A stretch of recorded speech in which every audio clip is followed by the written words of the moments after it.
Hello, hello, hello, Mrs. Smith. Hello, Mr. Hello. Smith. It is Tuesday night. It is Tuesday night. I need to change these nights from Tuesday night to Meet the Smiths night. Do you think the government will let me do that? Uh, We can try. We can okay. try. Listen, this is Meet the Smiths night. It is tonight. We're back again. We're back again. Let's get right on into it, man, because some we have some guests here tonight, and I can't Yeah. wait for us to dive in and get it together. So let's do this, babe. Over to my left is none other than Debbie Petra Smith. That's me. And over to her right is none other than Edward James Smith III. That's him. And together we are Meet the Smiths. We are marital, premarital counselors. Like I've always said every night, not that we are guru in anything that we do or say, but we were married before, and we made a lot of mistakes, and now we are intentional not making those same mistakes moving forward so that we can be relationship strong. And as we learn to be better, we impart those information to you so you also can be better in your relationship. So here we are tonight, baby. What we're talking about?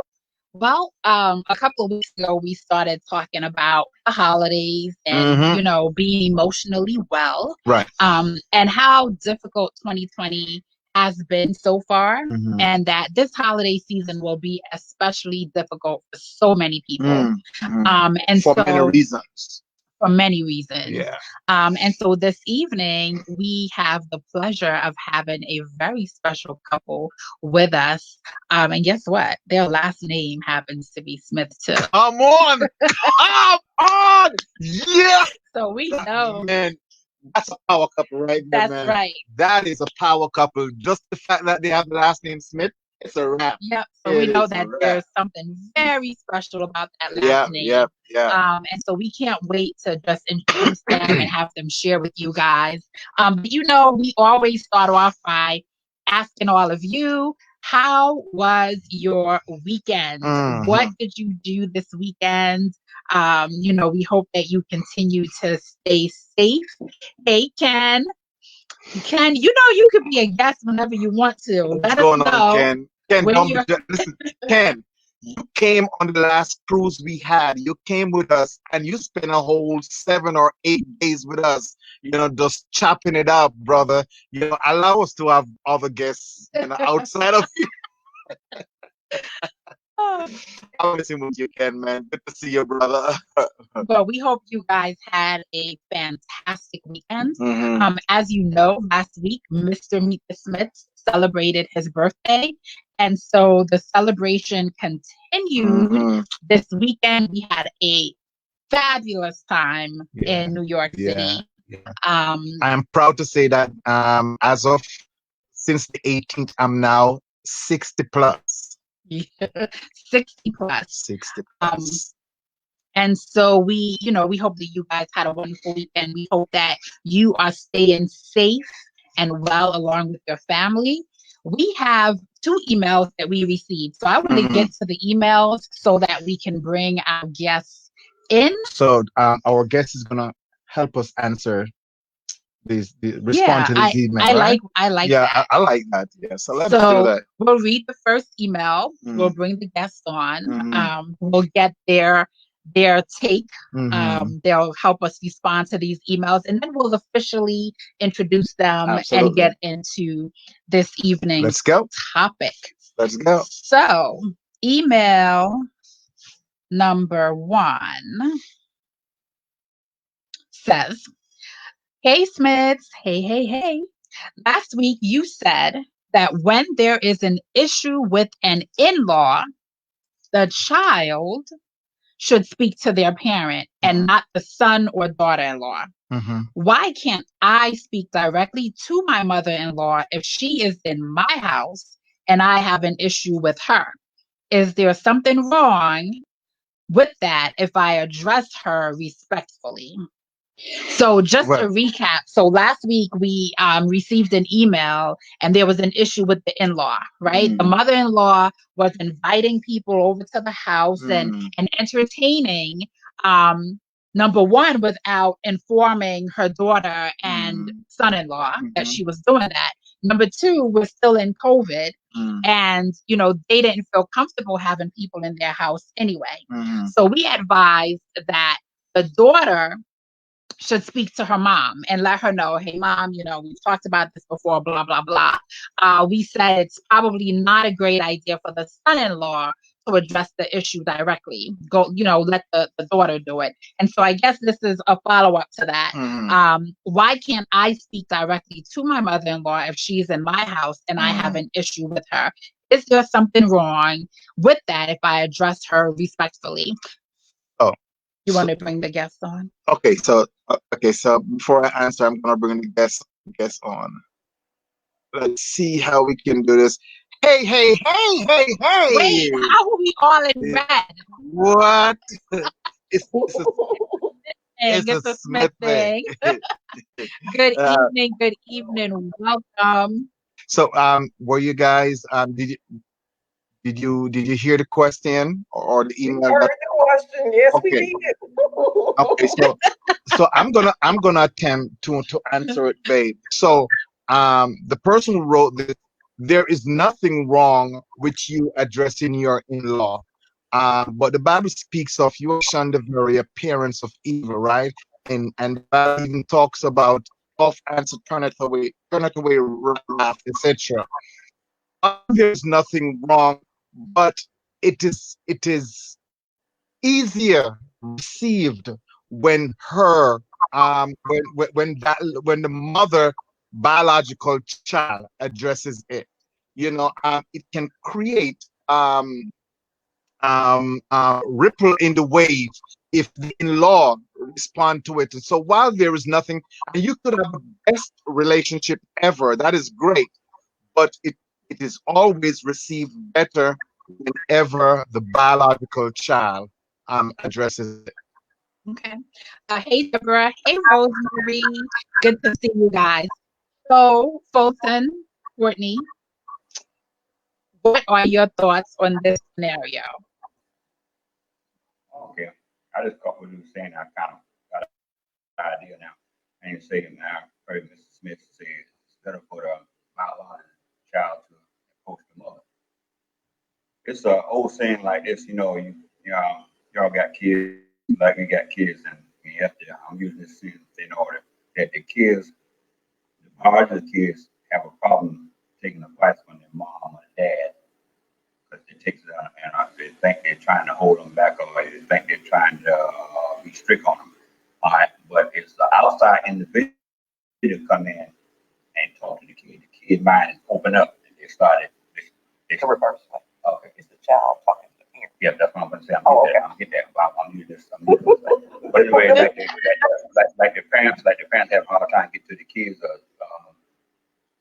and then another person come in and say the same thing the parents saying. Then the kids' mind, ears, and eyes start opening up and start taking heed to the advice from the outsider.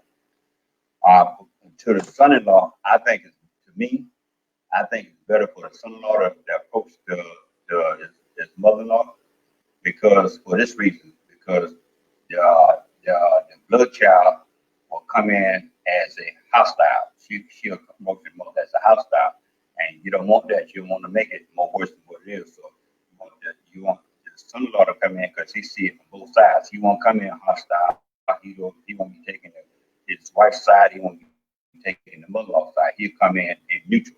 And that's the better person to come in, because he won't be taking sides. You don't want a daughter to come in and start taking one side, and that's when a big confusion to come in at. That's just my opinion. Oh, okay. Okay, interesting. So interesting. Deborah says her audio is in and out. So make sure you guys you're close to your mic or whatever you're using, so that audio stays. We got the little line going up and down, showing that we loud. Okay, great. Okay, I'm gonna try this again. Okay, me myself, I'm gonna use this in order. it's like a parent and a child. The parent trying to get a point towards the blood child, and the blood child don't want to accept it because they think the mom or the dad trying to be bossy or trying to hold them back, and they don't accept what they're telling them. But if the same individual, outside individual, approach the child with the same opinion that the mom or dad said, then they'll open their mind and be open up and accept what the outside person saying, because the outside person won't come in and trying to be bossy or try to be demanding. So on this, what y'all talking about now, I really for the in-law son to talk to the in-law mother. The reason why I'm saying it because if the biological daughter comes in and approaches the mother, there can be some kind of friction. What I mean by that, the daughter will come in with a high temp. But I mean, the voice raising, this is my house. I heard when she's in the email say, but this is my house. Somebody come in my house doing this. So she will come in with a strong voice, and that will make matters worse. So to me, my opinion, I really put the son-in-law to approach the mother-in-law because he won't be taking sides. He'll come in neutral and trying to get through the problem more easily instead of coming into a demanding approach. Got you. Okay. Okay. So you think that the son-in-law, it would be better if the son-in-law approached the mother-in-law as opposed to the daughter approaching her mother. Absolutely. Got you. Interesting. And I'm gonna say, You feel the same? well, I feel the same, and only because scripture says if you have a problem with somebody, it's your problem. You need to approach them.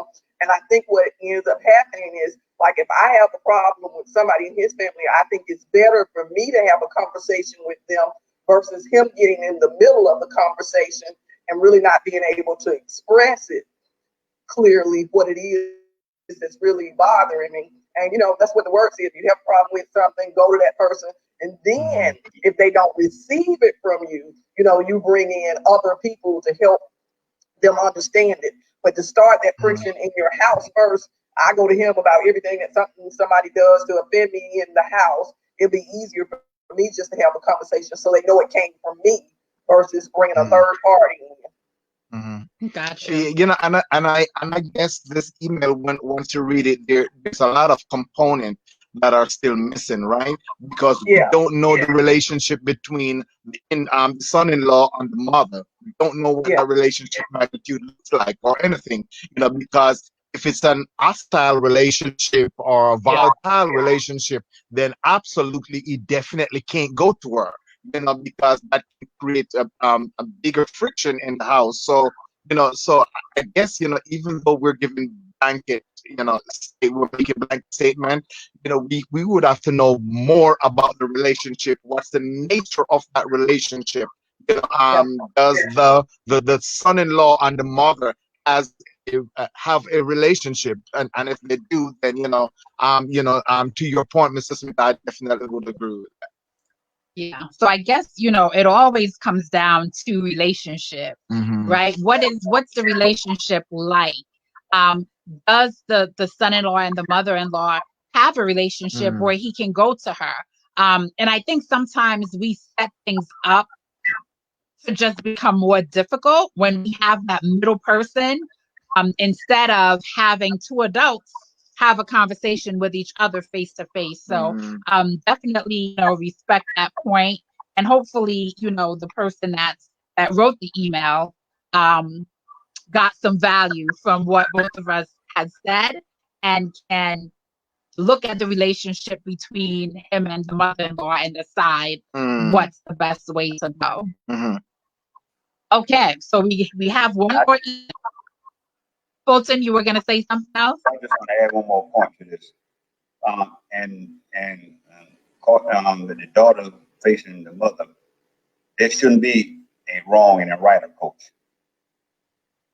Yes, there shouldn't be a wrong and right approach. There's another law too. So it's like me and my wife be talking, discussing, disagreeing on something. It don't be a wrong and right. We don't look for the wrong and right. We look for the best of what's happening for right now, what's best for at this moment. There's no wrong and right. So we need to delete the wrong and the right, because that's where the big problem coming in. Yeah, absolutely.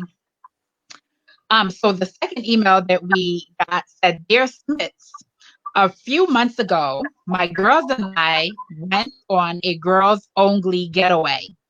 My husband fully supported it, even though all my friends are single. He trusts me completely.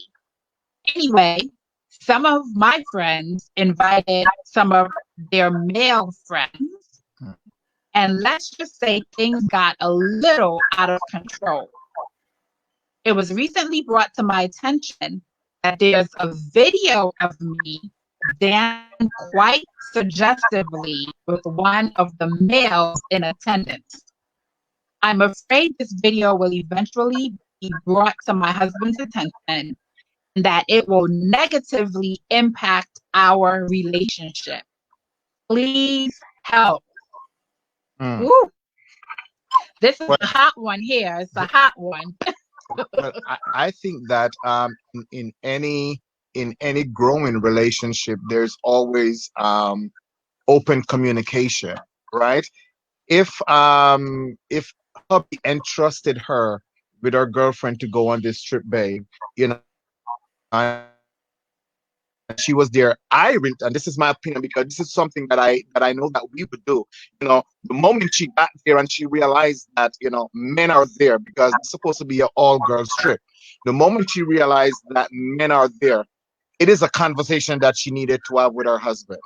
You know, babe, you know, remember I told her that this is a all girls trip. However, when I got here, there are three men here. You know, Susan, Michelle, and Karen invited three guys. You know, so you know, I just wanted you to know that there are three guys. You know, so that there's no room for question or anything because you're being very transparent with your husband, you know, and so now that I mean, guys were there, you came back home, nothing was said to your husband, but now you're worried because there's a video, and the video is showing that you probably were provocative. I don't know. You know, now, She said it was suggestive right. dancing. So now there seems to be a problem. So, you know, that can create an issue whenever, you know, listen, you can never over communicate. You can never over communicate. Communicate with your spouse, communicate in every aspect so that by the time somebody brings something to your spouse's attention, your spouse would have already know about it because you spoke to your spouse before it even happened. Fulton, I can see that you want to jump in on this one.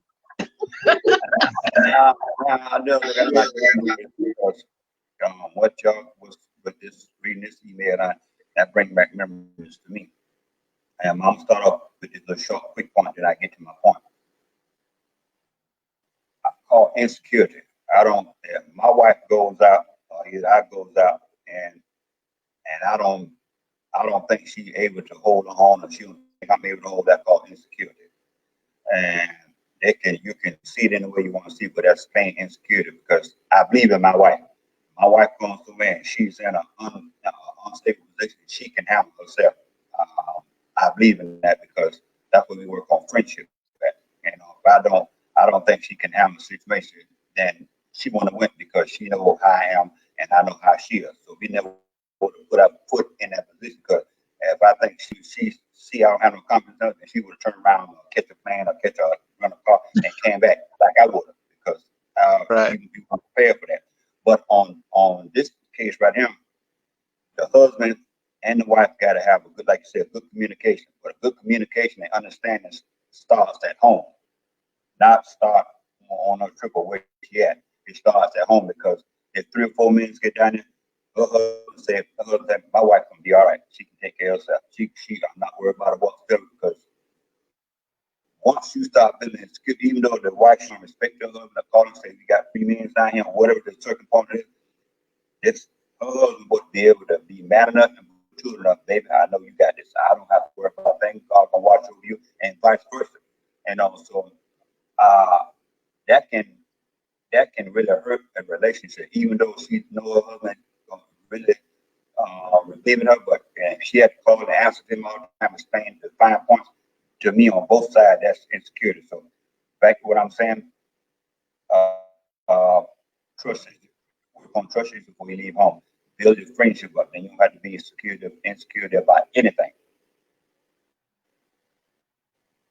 That's just my opinion. Anything to add?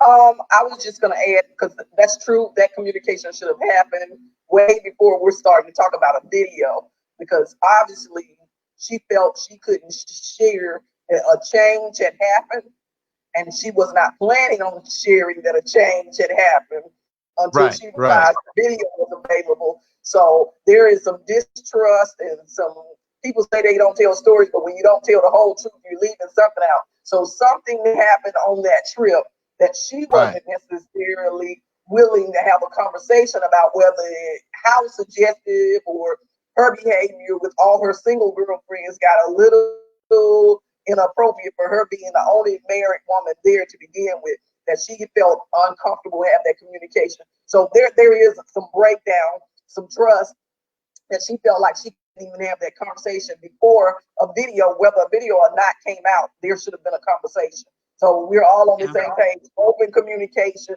There is some distrust, there is some dishonesty, because if she believed her husband trusted her like she say she did, we wouldn't even have gotten to this point of a video to begin with. Absolutely. Absolutely. Yeah. And I think, now that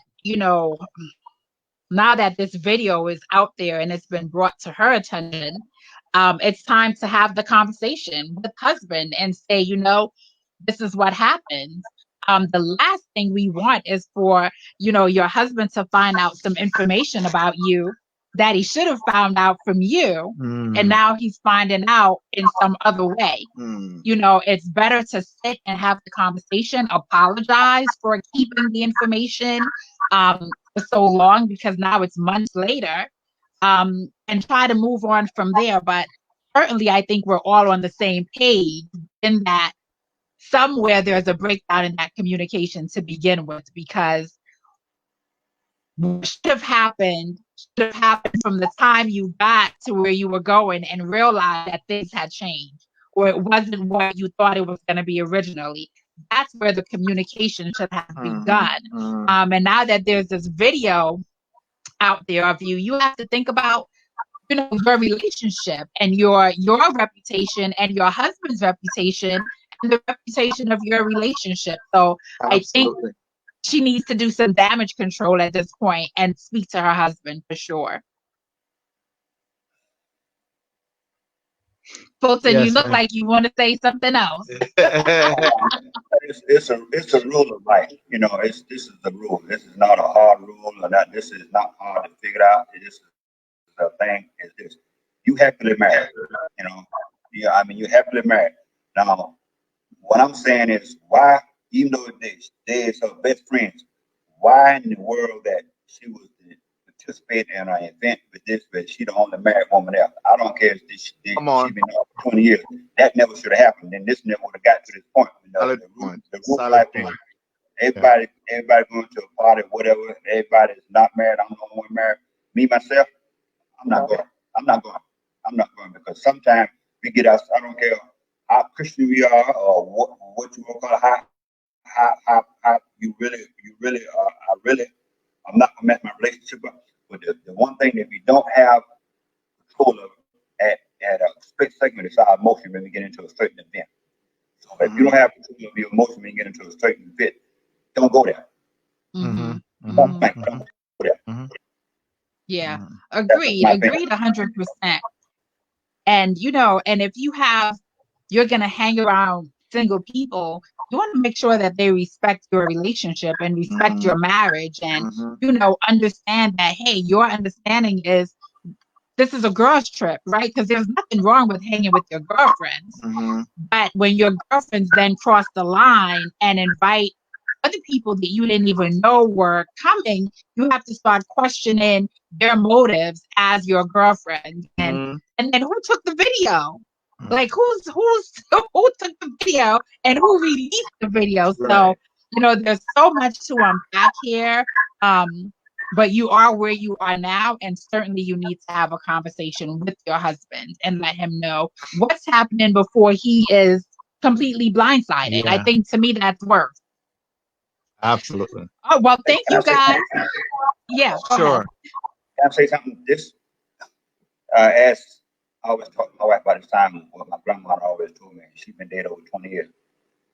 A person don't know what's going on into your house till you open the door and let them in. Come on. Come on. My point is even though they brought this came up, this video came up, or whatever they brought some information, some kind of way her friends know what's going on in the house because people do talk. They get into a bunch of women get together, a bunch of men get together. We put our personal effects on the table that was going on in the house. So to me, I fought both victims because they knew what did that. She really loved her husband. She's very she don't want to cause no trouble. They knew what to put her in that position. But some kind of way, somebody let the cat out the bag. That's just my opinion. Interesting. I like that. I like that perspective. Yeah. But it makes a lot of sense. So thank you guys so much for participating and responding to our emails. And now I'm going to officially introduce you to our audience. So this evening, we are so excited to have Fulton and Courtney Lee Smith with us. And they are the founders of the Relationship Service Station. And what I love about this Relationship Service Station is that when you think about marriage, our marriage needs to be serviced. It needs to be serviced. We need to take it and go get regular tune-ups. Absolutely. And, diagnostic checks and figure out what's happening. And so we absolutely love this concept of Relationship Service Station. Your goal is to help others recreate a formula for life. Also, you are committed to ending the silence and shame that comes with grief. And, every year, Courtney, I know that, you have a special service when it comes to the holidays and those who are grieving. And, your message is that you don't need to grieve alone. There's help. And so every year I share around this time your ministry and your business so that others who might be hurting, may have just lost a loved one, know that there's help. There's someone that you can talk to, someone that has been through. And so we really, really appreciate the work that you do, the ministry that you have. And so we're happy to have you on tonight. We're happy to introduce you to our platform. And really, we wanted to spend some time talking about the trauma of 2020. The shared trauma that has just taken over our world, society. Right. Be it the loss of jobs, the loss of ones, the loss of congregating and fellowshipping. And so there's a lot of grief. There's a lot of grief this holiday season. And so we just want to spend a couple of minutes talking to you about how folks can navigate through the grief. But before we get there, can you tell us a little bit about your love story, how you two met, how long you've been married? Well, I guess I'm more a storyteller, so I'll go.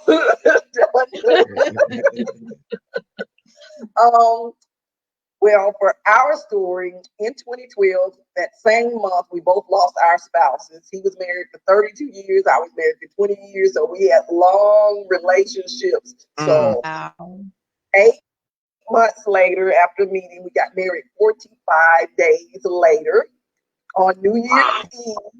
So we were intentional about bringing in a new year, a new beginning, starting over fresh, when we said that, we didn't know that meant God was going to strip everything from us to really make us start over on a real clean slate. You know, when you tell God everything. Yeah, when you tell God new beginning, new fresh, you know, you be like, okay, but I'm gonna get to keep everything from my past. Right. And then we got to get along.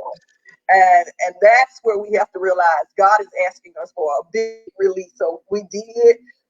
It took us 4 years after being together before we even got out in public and start talking about this ministry, because we knew it was some things we needed to do.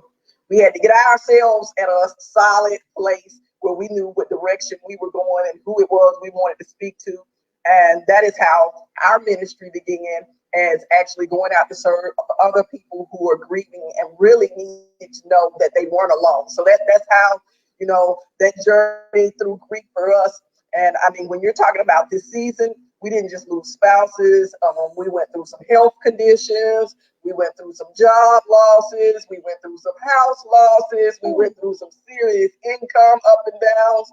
And when you're talking about your spouse pass away, that means some other relationships die too at the same time.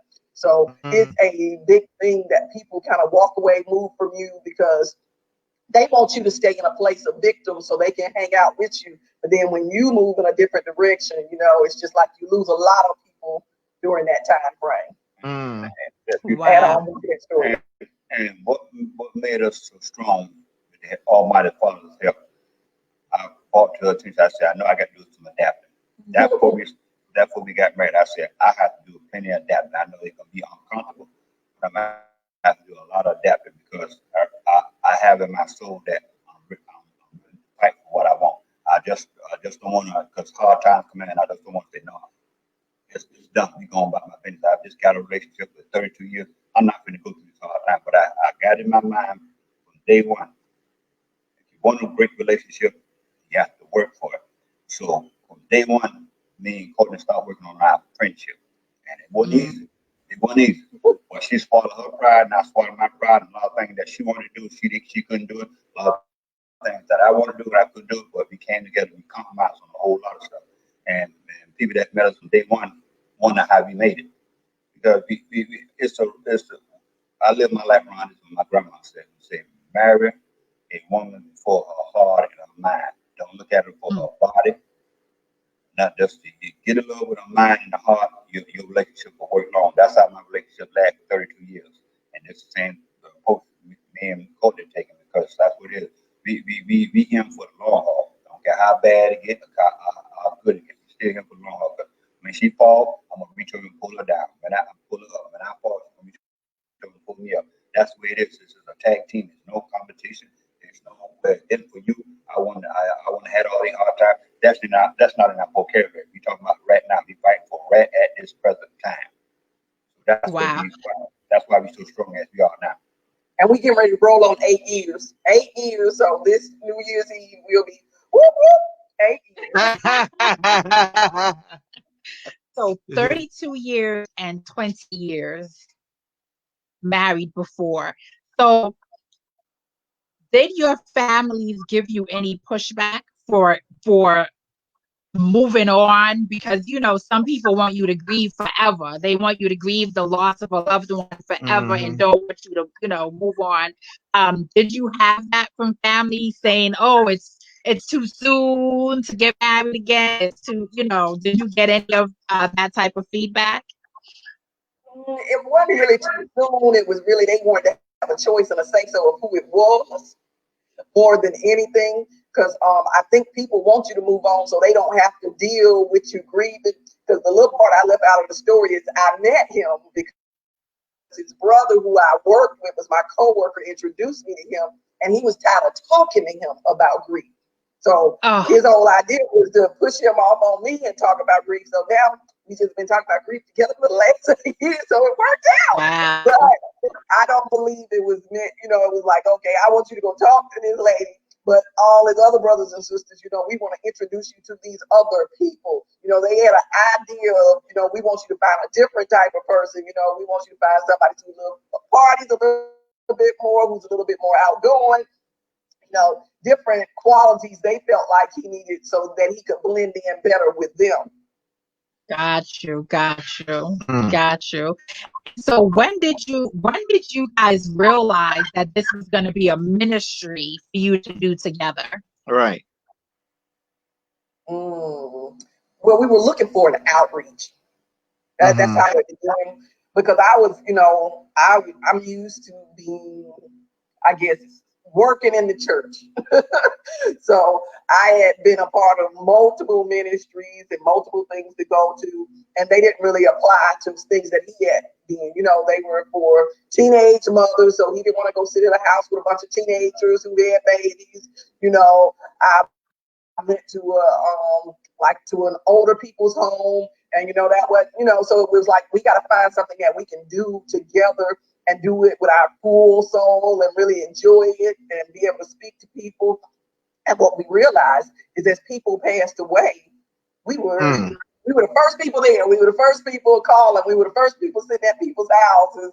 It was like, okay, is this a ministry or have we lost our mind? And to add to this, and this was, which time February I told us I'm have to do a lot of adapting because I talked to a lot of men, and especially couples that have been in a relationship for years and years. And when they say they've been in a relationship, like my example, say I've been in a relationship for 32 years. Before I got mature in a real relationship, and understand real relationship, 32 years is not nothing because you Mhm. still in a relationship for 32 years, still don't know each other. My point was saying is, yeah, I was in a relationship for 32 years. I love my wife and we did stuff wrong, but I didn't mature. I didn't mature till I ran into this beautiful woman now because I want to figure out what I need to do to make a relationship better. And that's why I Mm. started investing in a relationship because when she was involved in a relationship, that's still involved in, I said, well, for me to get with her and understand her feelings, her emotions, her reaction to everything, and really take time to diagnose and figure a woman out and figure what a real relationship is, what makes her tick, what makes her upset, what makes the time go by lovely. I had to get into the books and start studying. I studied relationship. I make it my promise to get into it and start studying because I want to figure out what a real relationship is about. I want to figure out what a real man, what a real husband is supposed to be, what a real man was to represent his wife, how a real man would show real love to his wife. I didn't Mm-hmm. know that 2 years ago. Only thing I know how to work, pay the bills. Mhm. All right, paying the bills, not going to go out and start partying with the boys. I'm going to spend time on the street. That's what I know about when I met her. She was so mature. I mean, she was way mature than I thought she was. She won't hand that. So I'm about to change my thinking. I'm about to, oh boy, I'm about to do something different. So I got to figure out because I don't, I'm going to lose this woman. So I had to start studying. Now I understand what real relationship is about. It ain't about how many years we've been together. I've been married for 32 years. Somebody's been married for 10 years and know a whole more about real marriage than I ever thought of. So I don't get into that number game. The number game is up in his head up here. How you really study about your craft, like I do mechanic work. I don't want to say that word, Mm-hmm. a technician. Mm-hmm. And Mm-hmm. be good at my tech of what I do. So I have to study and read, and be serious with it. And that's what I do about relationship. I didn't start. I'm 8 years be married. I'm learning a whole lot about relationships. Some stuff I'm still not learning. No, I'm not figured out yet, but I'm still studying because every time I study something about relationships, it's something new all the time. Talk, I thought I had that. No, you ain't had it. It is. It's stuff like that. That's what we need to do as men. And because men's I'm talking to me and you now. Smith man, Smith man. I'm talking to me and you. More women are more serious about relationships that we are. That's why they get uptight more when we do crazy stuff. We men, we need to study our craft. Be Yes, married. We sir. say we married. We say we real husband. We the boss. God, we need to carry ourselves like the boss. Take the responsibility. Study your craft because when your wife come home, she's uneasy. She want to vent to you.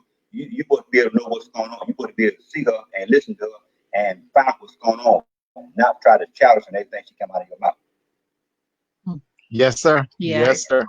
That is powerful, man. Yeah. And one of the things that I really appreciate about you folks, and you talk about studying your craft and being this man that God has called you to be. You have a way of posting these prayers on social media. You put these prayers, even when you're wishing somebody a happy birthday, you pray. And I really, there's nothing like a praying man. a man that knows how to talk to God on behalf of his family. And so that's something that I really, really appreciate about what you do on a consistent basis, because always there's a prayer. If you go to Fulton Smith's page on Facebook, there's a prayer, there's somewhere. a word. Yeah. And that speaks volumes. I think, when you're talking about a man who's trying to study his craft and who calls himself a husband, that has to be a man that's in the word, because that's where you get your instructions from and your, guidance from is in the word. So I really, really appreciate that about you. And I think if more men who call themselves godly men would learn how to study the word and learn how to speak that word, because Ephesians 5 says that, a husband washes his wife with the word. You can't wash your wife with the word if you don't know the word for yourself. Right. So that's really a powerful, powerful statement, and a powerful testament to your character. So, Courtney. Yeah, and I think one of the reason why that is so important, like I've always said, our spouse, right? It is, so Fulton, God called us to build a foundation so that our family can stand on solid ground, right? Now, in order for you to build that home, you have to have the specs of the home, which means that you have to be able to read the blueprint. Now, the blueprint is our family, our spouse, and children and stuff. And so in order for me to understand this blueprint, I have to stay in the word, because the word is what's gonna guide me to the specifications of how I should build that home. If I'm not connected to the word, then I can't build, because if I'm not connected to the word, then I'm not connected to the blueprint. So what am I building off? It's like I'm building blindly, and I can't afford to do that. So sometimes even reading the blueprint, Fulton, watch this, we get stuck, at an impasse where we cannot understand. Okay, the blueprint is saying 6x5, but I am reading 3x4, and so know that I have to tap into God and say, God, okay, I'm not understanding the specifications that you're telling me here. And that's when God is saying, Ed, this is what I need for you to do. And so God will download that information to me. Now I go to her and said, so this is where the whole thing with submission comes in. We always talk about women or wives submitting to husband, but then if I'm not submitting to God, so God can download information in me, then what is she submitting to? Because I'm going to impart the wrong information to her. Because if I'm not getting it from God, who else am I getting it from? Yeah, good stuff. Good stuff. So talk to us a little bit about healthy grief. How do you grieve in a healthy manner? I would say one of the first things we talked about, both of us, is actually being transparent about our grief. And what it means is us to just be able to speak what we're feeling. That was one of the things when we first got in our relationship, don't hide how you feel about something that has happened in the past, or you're missing it, or memory. Share it when it comes up. That like that first year of holidays for us, because of course he had spent 32 holidays with somebody else. Mother's Day was spent different. His birthday was spent different. So we had to have those conversations like, okay, this is what happened. Can I fulfill those expectations? Am I going to try to duplicate them, or are we going to try to create new memories all together? So the big thing about healing is just am I going to try to continue to, relive this, or am I willing to create something new in the new space that I'm in? And that is everything we talk about is like a conversation, being open and honest. And if you're not like, husband, wife, got into another one of those relationships, you need to find somebody that you can talk to about, okay, what do I want this to look like? what am I going to do to make this happen? And I'm going to say this, women don't have a problem talking. No. So one of the reasons, and I can tell you probably 80% of our clients are actually male. I probably talk to men more than I talk to anybody else, is because they feel like they can talk to me because they have nobody else to talk to. Just like my husband's brother did not want to have that conversation. Men talking to other men about grief makes them feel uncomfortable because it makes them feel weak when they're expressing to another man their emotions and things. So that is a place where men are allowed to be able to cry with me, where we tell men be strong, don't cry. So that emotional baggage, we need to let people release. I cry with so many people, I keep so much tissue. So because I know my husband know I'm a crier, I'm gonna cry with you because it's the emotions that you're giving me. So usually after a session, I'm just as drained as they are. But the thing is, we have to be able to have a conversation with somebody about our expectations to move on, and we have to be able to release some of this emotional baggage that comes with grief.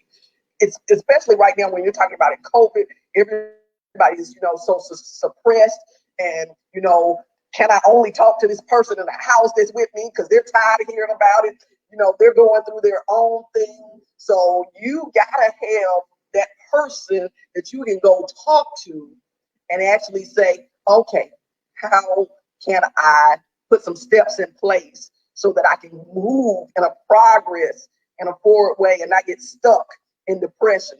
And like you say, holidays coming up, people gonna get depressed. They do that. We were doing holidays normal, people were getting stuck like that. Now we're getting away from normalcy. Is that depression, is that darkness. And so my husband, I know because this helped me out a lot.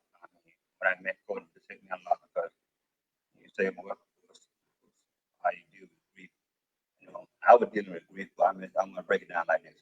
When a person lost a loved one, strong love that they have close contact with, they start doing unreal stuff. They start drinking or smoking. Because I don't drink, but I still was an alcoholic. I'll break this down. I was an alcoholic. I was an alcoholic too. I was smoking cigarettes, drinking lots of liquor. But in another way, I'm explaining to you, because he would drink, try to get rid of their problems, or smoke a lot of cigarettes, trying to get rid of their problems, work all the time, try to get rid of their problems. But I was the type of person that keep me from going over the edge. I stayed in the gym all the time.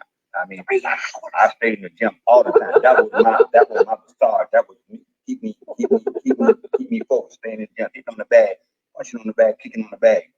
But that was work good right then when I was in the gym working out.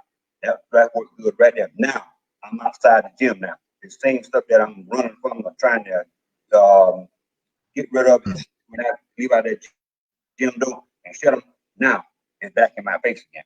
Now I got to deal with it. It's like you can drink all you want, you smoke all the cigarettes, you can work hard as you want to, you can do anything that you want to do. But until you stop and think and get some counseling, that's when you start feeling better. That's when I start feeling better.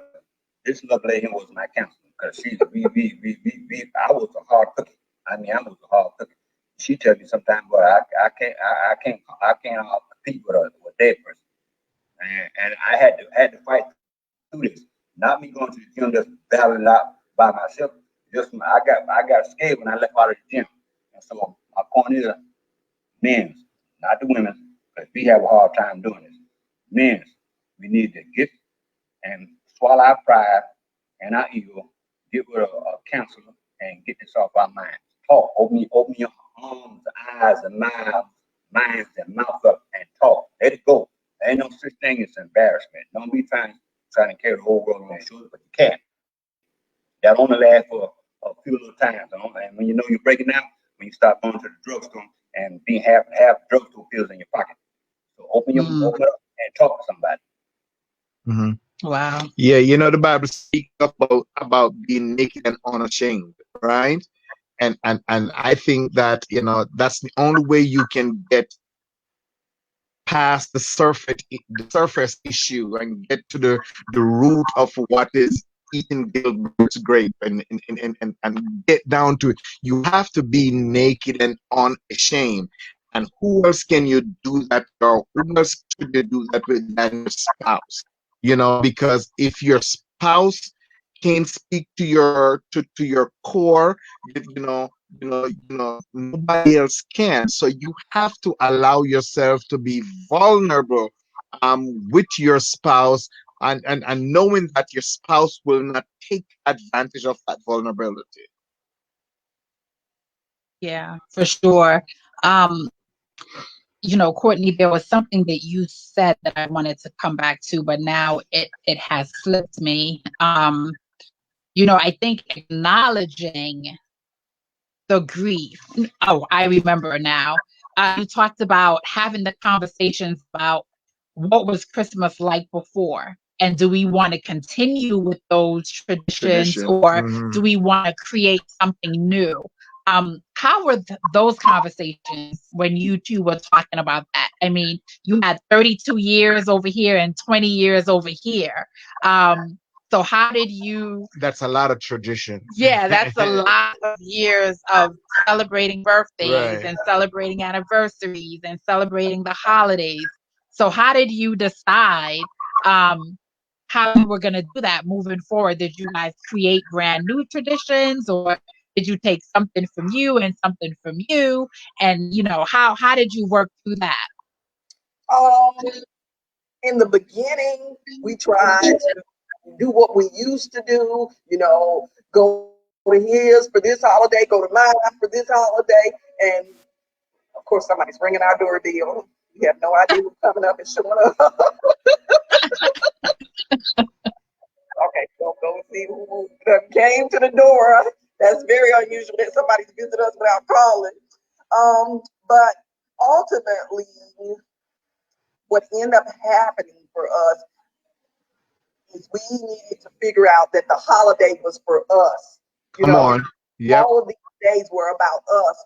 And what it ended up coming to is we have so few days that we really have off, that you can really just shut down, that everything else is shut down. And we were like, why are we spending this time trying to just redo and get back on a road that we already went on, and we can define what our new journey looks like for us? And so, I mean, if we see somebody for the holidays, let it be what it be. But ultimately, our goal is to make each other happy on those days, no matter what it takes. I mean, if that's us all day just having a binge watch movies on that particular holiday, because some holidays they got the greatest movies on, and those are the only times we get to watch the whole series. Don't tell me you're an Hallmark fan. Well, what?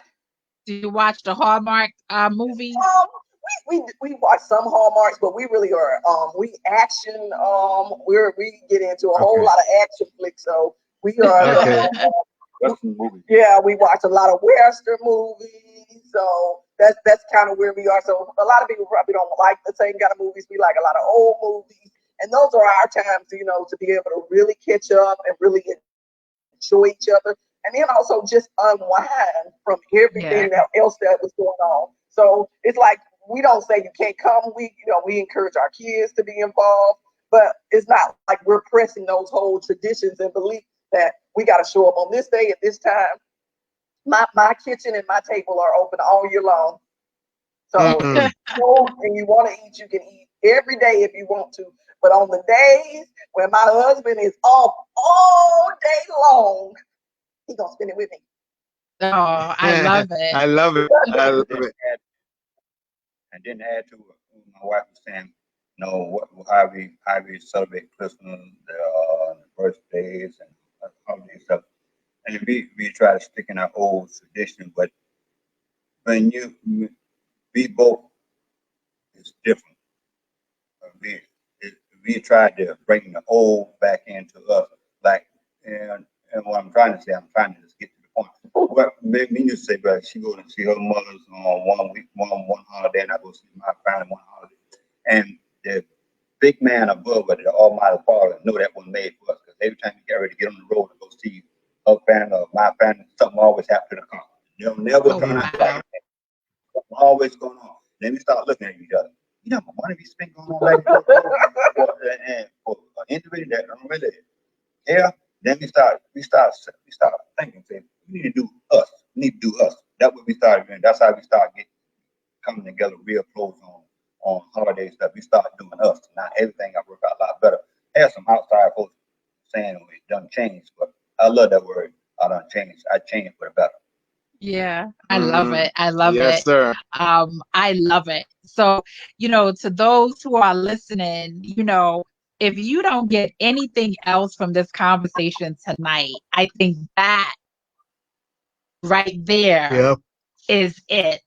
Make the holidays about you. Mm-hmm. Make the holidays about you and what you want to do. Mm-hmm. I think sometimes we get so wrapped up into what people think we should do or what the world says we need to be doing, and we drive ourselves crazy during the holidays. I mean, Mhm. anxiety is high, depression is high because we're trying to be and do all these different things. Courtney said when her man is off for the day, that's it. That's where she's gonna Come on, be with girl. her man. Yes, man. Yes, man. And you We see, love it. and that is so important because that's the only way you could write your own story, Mhm. right? That's the only way you can build your foundation. That's the only way you could understand each other core. That's the only way you could because the Bible speaks of this oneness that both wife and husband should have, and you can't have that oneness unless you're building, unless you're dancing, unless you are in sync, in tune. And in order for you to do these things, you have to spend quality time with each other. The Bible, I love the Bible, and I love the story of Adam and Eve. And the Bible tells us that in the cool of evening, God would come down and spend time with Adam and Eve. That speaks volume to the oneness, to the relationship, and not only relationship, to the intimacy of the relationship that God wants us to have. Yeah. And so, as we get ready to wrap up, number one, I want you guys to tell folks how they can get in touch with you. How can they connect with you? How can they, find you and just get more of you? You've only shared a little bit here with us tonight, but I'm sure, there are others who are watching who just want more. So how can they get in touch with you? Well, I'm going to be like you did, and I'm going to tell you, if you want to be prayed for every day, to be covered every day, he posts those same prayers on the Relationship Service Station page. And I tell you, what he gives y'all is only a little bit of what he gives me every day. I mean, wow. he gives me prayers and covers me before he even begins. He takes care of me before he starts giving you all something. How about that? Come on, I love it. So that's why I say I'm all with him being consistent with giving to other people, long as he remember his consistency with me. So there is not a day, like if he don't skip a day with y'all, I can promise you he didn't skip a day with me either. So we are covered, and he does that for each one of our kids, and they get a different message and a different covering. So I'm telling you, you will be blessed if you go to the Relationship Service Station and get those prayers that he puts out every day. And I'm going to tell you, every day. There's not a day, there's not a holiday he takes away from God. I promise you that there's not a break on that. And on that same page, we want you to join us. I'm trying to think of the day. It's Thursday, Thanksgiving. So we can get deeper into this healing through the holidays about all of the kind of grief and loss. So people are not exploding inside from the silence, because I think a lot of people are walking around in silence. A lot of people are getting ready to enter a very dark place during the holidays. Suicide and depression is already high during this time. We need to just cut some of this out. And I know, Debbie, you said this is something I do. I do it every year around Thanksgiving and Christmas, and we do this service for free. We're encouraging people to talk. We want people to have voice, because I don't, like you said, we're trying to end this whole silence and shame. So find us, and you can find that at the Relationship Service Station, whether it's on our Facebook page or whether it's on the website. So that's the simplest and easiest way to reach us. Awesome. And I'll definitely post your link in the comments of this video, so folks who watch the replay can get it easily. And I'll of course share again, for those who are hurting and looking for an outlet. We want people to know that they are not alone. They don't have to grieve alone. They don't have to stay alone. And so we'll definitely be sharing that. And Fulton, I'll be sharing your prayers also, because, they do something for me. So, God bless you, both of you, on this mission that you have, this relationship service station. We just love that. Yeah, I love it. We love it. And we just continue to tell people, listen, just like you need continuing education credits if you're an accountant or you're human resources, you have to go every year and you have to get your continuing education. Well, it's the same thing with marriage. You got to get your tune-ups. And so this is a couple that we definitely recommend you following and getting your tune-ups with them, because it makes a world of difference. Yep. Anything, babe, that you want to add? That would be it. Listen, we love and appreciate you guys. This is not your last time on our show, especially the fact that your last name is Smith. We are glued together now. Yes. So we really appreciate you guys, and continue doing what you do. We've been following you guys for quite a while, and because you guys have been such a blessing. Yeah, for sure. And to our viewers, those who are here with us every single week, we want to wish you a happy Thanksgiving. We know that some of you are hurting, you're grieving, and we want to let you know that there are people out there who want to help you. You don't have to grieve alone. You don't have to be stuck in the cycle of grief. There's a healthy way to grieve. And so make sure you are getting the help that you need. Make sure you're reaching out. And we love you. We thank you for joining us tonight. And you know how we end each and every one of our shows. Yes. The Army wants to make you Army strong. The Smiths want to make you relationship strong. Happy Thanksgiving. God bless. And we will see you next week. Good night, everyone. Have a good night.